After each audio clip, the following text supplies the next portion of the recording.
He replies that what she sees is what she gets and that he is a willful daughter's father. Then he grabs the sword in her stomach while telling her that it would hurt, but she should bear with it. Then he pulls it out, making her cry out in pain. But she immediately pins him down and asks him if he is still going to lie when he was working with that madman, Luca. Then she raises the sword while shouting that she is going to kill him. But he tells her that it was only Luca who deceived her, so she should believe him. Besides, if he was an enemy, he wouldn't staunch her wound. She is surprised to hear it and notices that her wound bleeding has stopped. He tapped the sword away from him while telling her that it was a temporary measure and she should first move her sword. She panickingly apologized to him and explained that she misunderstood, while Suzuko happily ate whisper flower on the side. He asked her if she was okay and if there was any change in her mind or body. She replied that not really and that she felt great right now. He asked her about her job card and told her that Luca pulled her job out, which meant her power had been stolen. She panicked and wordly asked him what she should do. But he told her that there was a way. But it came with a risk, and if she would lend him her strength, he was okay with helping her. She agreed and asked him what she should do. He couldn't believe it was quick, but she told him that he had helped her and she trusted him. He wordly understood her and wondered if Miki was pure or naive. Then he called Suzuko, and Suzuko immediately crawled toward him. Suzuko, who was chewing, asked him what it was, and Miki was down on the ground in fear, feeling intense pressure. But she realized that Leo said she was her daddy, which meant that the monster was Leo's daughter. He told Suzuko that he had a request for her, and she replied that she would do anything he wanted. He asked her about that lady, Whisper Flower, and she replied that she had already eaten her. He told her that he'd give her something tastier and asked her if she could spit that lady out for a minute. Suzuko replied, okay, and unbuttoned her dress. Miki covered his eyes in shyness and told him not to look. But when Suzuko showed her huge mouth and the belly and said that the lady was still there, Miki was stunned back on the ground in shock. He told Suzuko that she was a good girl. And Suzuko put down a wet Whisper Flower on the ground. He walked closer to Whisper Flower and bent down in front of her, telling Miki that his request for her was to obliterate Whisper Flower. But Whisper Flower furiously told them not to take her lightly. Suddenly, the monsters growled at them, and they all ran toward them to attack. Miki couldn't believe that those people had come back to life and shouted that there were too many. Suzuko asked him if she could eat them, but he told her that there was no need for it and asked Whisper Flower if she was all done. She shoutingly told him that he was underestimating her and laughingly said that when she died, he was going with her. Then she told him to go ahead and that he should do his best to survive. He confidently replied, yes, and showed his power, then released it to the possessed humans and monsters, making them stop moving. Miki excitedly shouted that Suzuko stopped moving and was about to ask him what he did. But she was shocked at him and asked him what happened to his face. He frowned with one eye half covered and replied that it was the risk he mentioned. Suzuko told him that her daddy looked so cool. He explained to Miki that spiritual corruption is something that only happens in high-tier dungeons. And of course, there is also a method to reduce the corruption rate. Miki grabbed his hand and wordly asked him if he was okay. He replied that he was just fine, and she patted his head while telling him that he was like a little brother to her. He thinks his mental age is higher than Miki's. Then he told Miki that Whisper Flower was the solution while Whisper Flower was trying to get away. He explained to Miki that there are two kinds of dungeons, mission and exploration. In exploration dungeons, job holders can enter and leave freely, and the Black Forest is the latter. Originally, as long as they had a job, they could leave at any time. But because of Luca, the dungeon changed, and the difficulty went from level F to C. He also told Miki that Luca brainwashed the members and made them fight because he wanted a bonus and he stole her job. But in reality, he knows that the dungeon changed because of Suzuko, but he thinks it's better to keep that a secret from Miki. Suzuko grabbed Whisper Flower and teasingly told her that she couldn't get away. Miki told him that, in other words, Luca's objective in defeating the boss is because of his selfishness. He told Miki that level C bosses drop an item, and it is what she needs right now, to which she agreed. She told him to leave the rest to her. Miki sweetly said hi to Suzuko and told her that she was going to defeat Whisper Flower. So, if she didn't mind, she should let her down, to which Suzuko sweetly agreed and put Whisper Flower down. Then Miki stabs her, making her shriek in pain, and the system shows that the boss of the Black Forest has died and the dungeon is clear. It was also cleared by Hayashi Miki, but the system shows that identification was an error because she was a non-player, making him guess that the system wouldn't acknowledge Miki without a job. Then the system shows that it's cleared by him, making him stunned and surprised. Miki tells him that she defeated it, and he thanks her. Then he tells her that he'd like to keep his identity a secret. Miki agrees since he's asking, but asks him why. The system asks him if he'd like to hide his player information. To which he replies, yes. And the system tells him to input his player ID. He guesses that he'll go with a player ID named Keeper. And then the system begins to calculate and shows him that a bonus will be distributed after the calculation is complete. He tells her that before it, he should grant Mickey's wish. Then he grabs something on Whisper Flower, making Mickey disgusted and asks him what he's doing. He grabs the small green ball and shouts that it's the boss's item, a sprite-type monster core. Mickey asks him how he uses it and if it's not by ingesting it. He creepily says she's right, making her sweat, and asks him if he's joking. She's about to tell him that he's asking a bit much, but then she coughs out blood, making him wordly call her name. Suzuko asks him if that person is dead and if she can eat her, to which he replies no. Then he asked Mickey if she's okay, and she replied that she couldn't feel her arms and legs. She asks him if she's going to die. He tells her that it's all right and he's going to help her. He uses his power on the sprite-type core while telling Mickey to hang on. Then he puts the core in her mouth, telling her that he won't let her die. Mickey swallows it, and he notices that it's working because the elemental power around them is gathering. He knows that among the types of cores, gold cores are valued at over 2 million, and by removing the boss's power of will, they can acquire pure elemental power. Before, there were severe conflicts over those items, but then he sees the reaction of Mickey, making him wonder if Mickey is being controlled by the elemental power instead.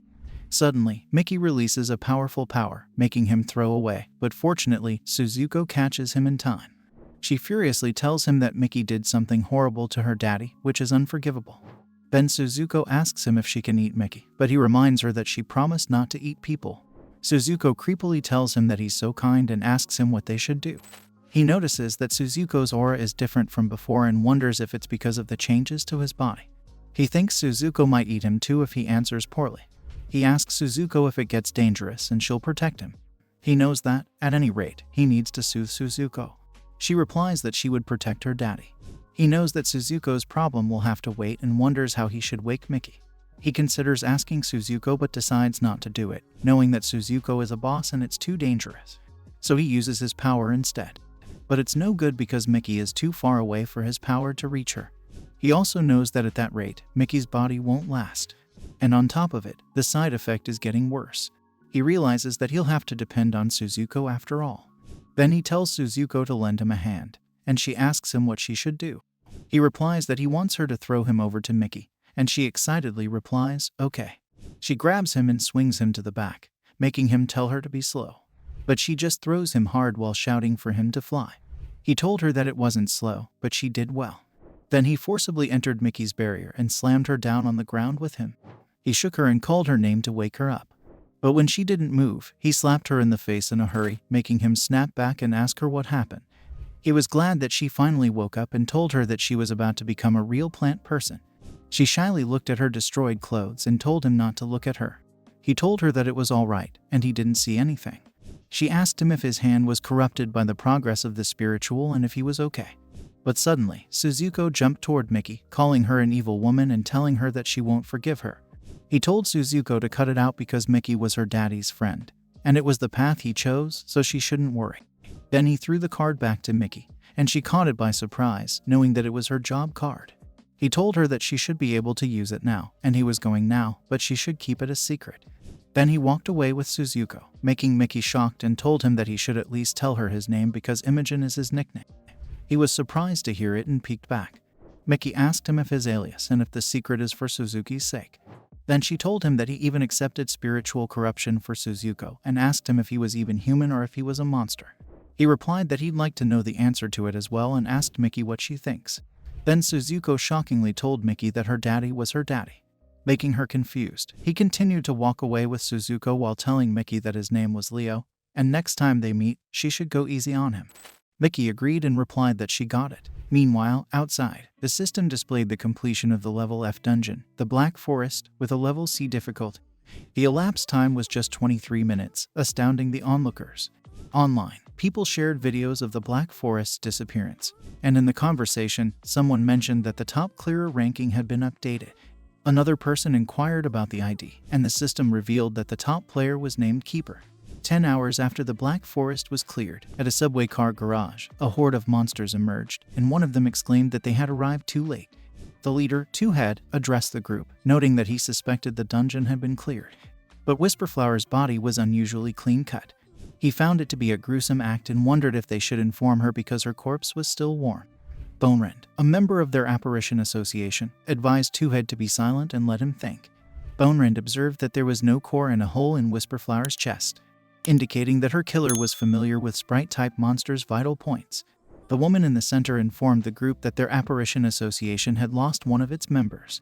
Bonerend expressed his condolences, and Twohead reminded him not to speak ill of the deceased since she was one of them. Felmina from the Apparition Association wondered who could have committed the act and mentioned that Whisperflower was the one closest to the god of monsters, their guide and leader. She then asked Chell if he could recreate images from before Whisperflower's death. Chell assured her that he would do anything for her and activated a red light on his eye, unveiling a vision in the sky that displayed Leo asking Whisperflower why she was letting go and teasingly urging her to hurry up because he wanted to see the god of monsters. Then they witnessed how Whisperflower called Leo a monster and perished.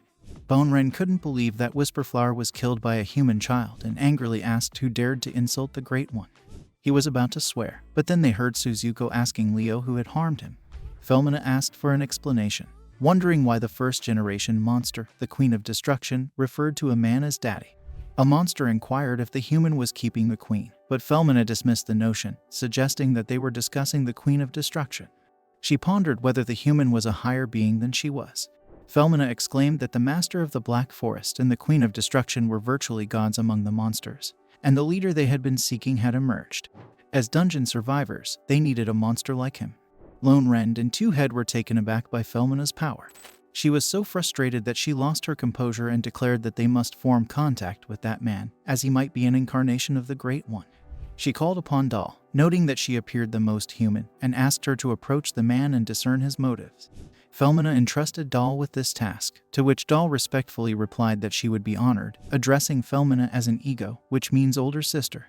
Meanwhile, in Getzerin City, at a job holder cooperative, players discussed the information about Keeper's 24-hour speed clearly and marveled at this achievement. They wondered if Keeper could be a beta tester and if a beta tester could even clear a mutated dungeon. One of the men mentioned that it would be challenging even for a beta tester and expressed the desire for more information. Mickey found Keeper's ID, whose speed cleared the dungeon in 24 hours, which was rather unusual. Then, a lady called Mickey introduced herself as Jenna from the cooperative and mentioned that she had something to discuss with Mickey about the Black Forest, as Mickey had recently come out of it. Mickey informed Jenna that she had already reported everything about the Black Forest. However, Jenna clarified that her inquiry pertained to the player, Keeper, causing Mickey to squeeze a can of juice in frustration. Leo believed that information about whoever cleared a dungeon would attract significant attention and realized that he had predicted that things would turn out this way. A mysterious boy, accompanied by a monster, had entrusted his secret to her to conceal Suzuko's existence. Later, in an abandoned building, Leo decided to rest in the abandoned hotel. He wondered if there had been any change in his status. So he opened his status window and saw that he had reached level 5 in one go. However, his profession was still at level F, making him consider spiritual corruption a nuisance. Then, the system gave him a clear bonus called the Mimic Crystal at level C, which was unique. It explained that he could change into attack, ranged, or defense forms using his strong willpower. He gazed at the Mimic Crystal in amazement as it transformed. He'd never seen anything like it, but he expected such uniqueness from this item. He decided to save the bonus for later because he had to deal with another issue first. He knew the impure eye he obtained from the fight held Suzuko's memories. So, he called for Suzuko, and she emerged from hiding, asking him why. With a sweet tone, he told her he had a gift for her and asked her to come closer. He released his power through his hand and touched her. He placed his hand on her, telling her she was complete. Suddenly, she felt something on her body and shouted that she felt strange. He was amazed by her powerful presence, but then realized that the father in Suzuko's memories wasn't him. This made him wonder if Suzuko no longer saw him as her father. He held the Mimic Crystal, which had transformed into a weapon, just in case. Suzuko lunged forward toward him, taking him by surprise. However, she hugged and told him she loved him, reassuring him that his worries were unfounded. He gently pushed her away and suggested she put him down. Once she did, he proposed they check how her status had changed, which filled her with joy. They noticed that her level had been raised, and the corrupted zombie had transformed into a story of a monster. However, he suddenly felt intense pain in his arm, causing him to kneel on the ground. He wondered if it was due to using his strong willpower, but he remembered having it under control before. Eventually, the pain became unbearable, and he collapsed, leaving Suzuko worried. She called out to him, but he was in too much pain and ended up falling asleep. She lifted him and realized he was injured. She laid him on the bed and apologized for being unable to protect him. Worried, she told him to get better soon. Then, she remembered to ask her daddy what he was doing. The man replied that he thought he'd create a utopia. She asked, "What's a heaven?" The man's figure slowly came to life, and she saw Leo telling her that it was a place where everyone could live happily, a place filled with hope. She shrank to a small figure, held Leo's hand, and hugged him, saying she remembered now. She sweetly said that her daddy is her daddy, and Suzuko is Suzuko. A moment later, he slowly regained consciousness and opened his eyes. He sat up, holding his head in pain, realizing that he was alive. Then, he remembered that the pain from the spiritual corruption had caused him to pass out the day before. Suddenly, he saw Suzuko with different expressions, asking if he was okay now. This shocked him, and he wondered what was happening. She moved closer to him, calling his name, and his vision adjusted, revealing that she was just one person. However, he felt that his hand was getting worse, and he began to see hallucinations. He knew that he had to get it under control to avoid problems. He focused on controlling the force of will, relieved that it had subsided. He remembered that he had used this method to refine his detection skill before, and surprisingly, he could use it to keep the force of will in check. Well guys, that's the end of the video. If you like this video, also subscribe to the channel, hit the bell, and like the video. Thank you for watching, and see you next time again.